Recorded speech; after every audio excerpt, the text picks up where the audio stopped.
En 1918, un homme disparaît en mer, mais ce n'est pas n'importe qui. Arthur Cravan, né le 22 mai 1887 à Lausanne, en Suisse, poète, boxeur, provocateur et surtout maître du chaos. Il est le neveu d'Oscar Wilde, un écrivain irlandais célèbre pour son esprit brillant, son humour mordant et ses œuvres marquantes.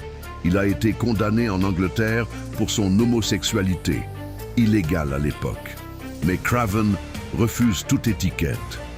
Il insulte les artistes, organise de fausses conférences et monte même sur un ring contre le champion Jack Johnson, juste pour faire parler de lui.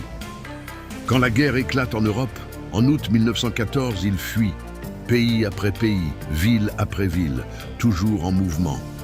Arrivé aux États-Unis, notamment à New York, il rencontre Mina Loy, une poétesse avant-gardiste. Ils tombent amoureux. Ensemble, ils quittent les États-Unis, direction Mexique. Leur objectif, échapper aux autorités et recommencer ailleurs. Mais Cravan veut partir encore plus loin, l'Amérique du Sud, une nouvelle vie. Alors il prend une décision absurde, traverser l'océan, seul, dans un petit voilier, sans réelle expérience de navigation, avec peu de provisions.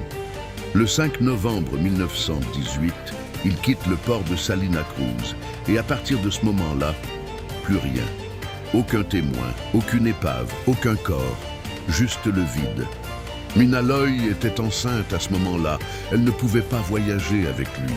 Alors, elle attendait son retour. Certains pensent qu'il est mort en mer, perdu dans une tempête, mais d'autres croient qu'il a tout organisé. Une dernière mise en scène, une disparition parfaite, parce qu'Arthur Cravan passait sa vie à brouiller les pistes. Et si sa plus grande œuvre, c'était sa propre disparition? Aujourd'hui encore, personne ne sait ce qui lui est arrivé. La prochaine disparition est peut-être encore plus étrange, alors abonne-toi à la pièce manquante pour ne rien manquer.